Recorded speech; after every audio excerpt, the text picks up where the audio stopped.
This morning for you on Daybreak, the stay-at-home order date to be lifted gets closer. We'll talk about why the governor believes Missouri's ready to move forward. And we'll explain how one organization is making sure people in need here in the Ozarks have food on the table. And also, like other organizations, the Special Olympics of Missouri are having to change their plans due to this pandemic, but it's not cramping their style. We'll show you how, coming up this morning on Daybreak. Good morning, and thanks for waking up with us. It's April 24th, Friday. I'm Lauren Barnes. And I'm Joe Morano, finally here on a Friday, ready to wrap up the week. Yeah, we were talking about the Hubble Space Telescope at the end of last hour. We didn't have enough time to get to this, but there is a replica in Marshfield that we saw in the Girlfriend Getaway. That's right, and you guys were there over the summer checking it all out, and I think it's a nice tribute, right? Yeah. Very fitting. Elisa, you probably know more about Edward Hubble than I do. That was the one day that I missed on the Girlfriend Getaway, and I was so upset about that. I know. It's on the square in Marshfield, so yeah, if anyone is homeschooling, go out to Marshfield, check it out. Little trip, very nice. Field trips, I miss field trips from school, you know? Yeah, well, I think we all miss field trips right now. Yes, but at least we're on the verge of a weekend. But are we going to want to get outside, or are we going to want to just kind of stay in today, Lisa? We'll have some showers around today, and then we'll have some showers and thunderstorms by the late afternoon and evening that could give way to some stronger or severe storms. I think we just saw some lightning on the camera there. It's 55 degrees in Springfield.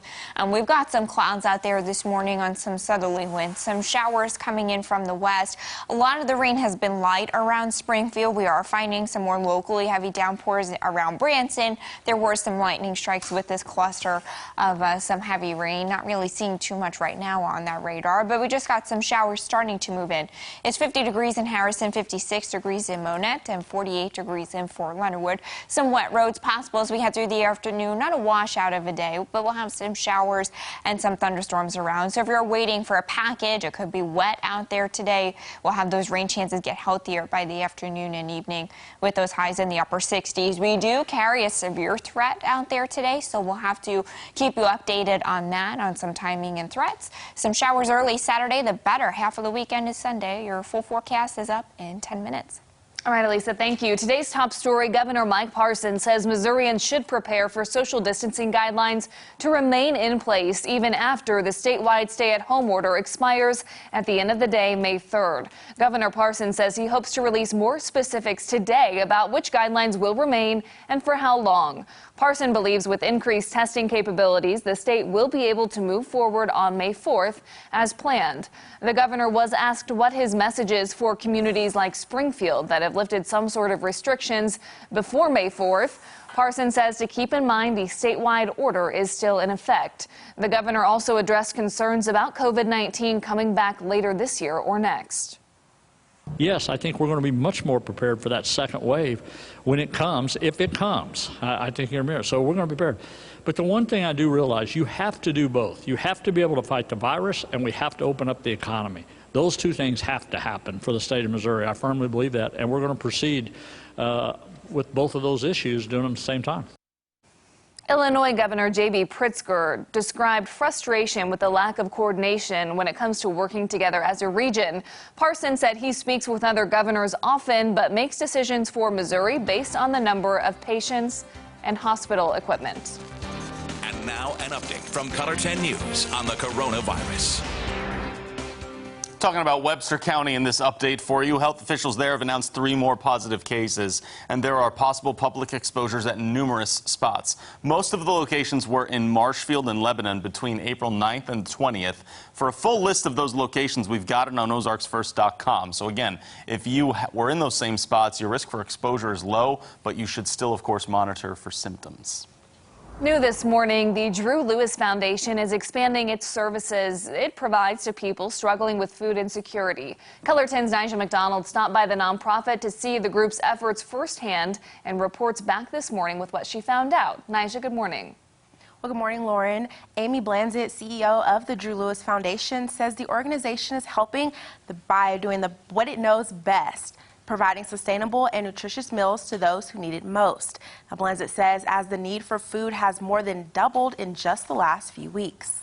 Amy Blanzett of the Drew Lewis Foundation says while food insecurity has always been an issue, especially in Grant Beach, Blanzett says the group is now seeing more and more people struggle to get food on their family tables due to COVID-19. She says through recent partnerships, we're now able to hand out 20 to 30 pounds of food per carload each week. Blanzett says although it's humbling to meet a community need, It's also extremely sad to see that there's that much need in our community right now. she says it can be easy to take something like food for granted. One thing we take for granted really is being able to have quality proteins, and so being able to hand a meat product out to families this week is something that's unique and something we're very grateful to be able to do.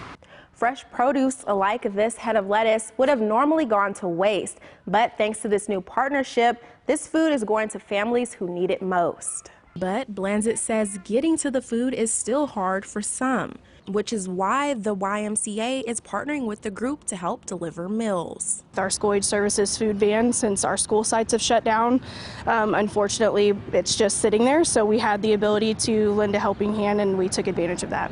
I feel like with the Northwest neighborhood in Grant Beach, that's a population that sometimes kind of falls through. These are individuals who have jobs, who do work, but that are right at that income level where any sort of setback can really hurt them financially, and so it's really awesome just to be a part of helping them out each week. Well, according to Feeding America, more than 42,000 people in Greene County face food insecurity. Blanzett says the food giveaway takes place every Thursday evening beginning at 4 p.m. Thank you very much, Nija. Special Olympics Missouri has been forced to move online as a result of the pandemic, but that's not getting athletes, staff, or even the volunteers down. The campaign being used is called SOMO at Home. They're using their athlete leaders to create different videos to help keep everyone engaged.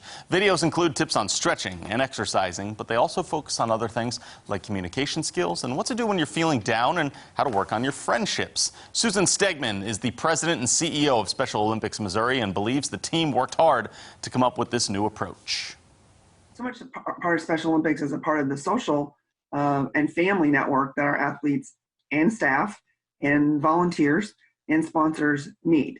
And what I love about it is it's really brought people together to collaborate more so maybe because of necessity, but also to be innovative and to be creative and come up with what we can do and what more can we do.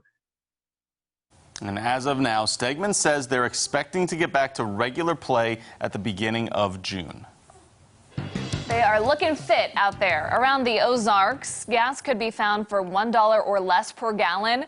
A gas station at Plainview and Campbell, the Cenex one here, was at 95 cents a gallon yesterday. The Sam's Club in Springfield, gas prices sat at just $1 per gallon.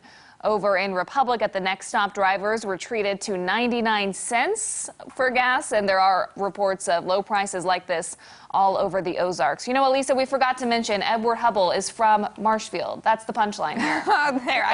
Wow. We have gotten some dry roads at Springfield, but menacing looking clouds on that Color 10 Live drive. We've got some showers and thunderstorms starting to come in from the west.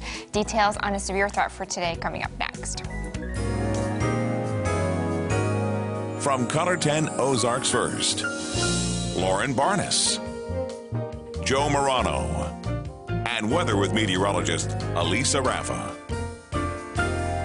This is Color 10 News Daybreak.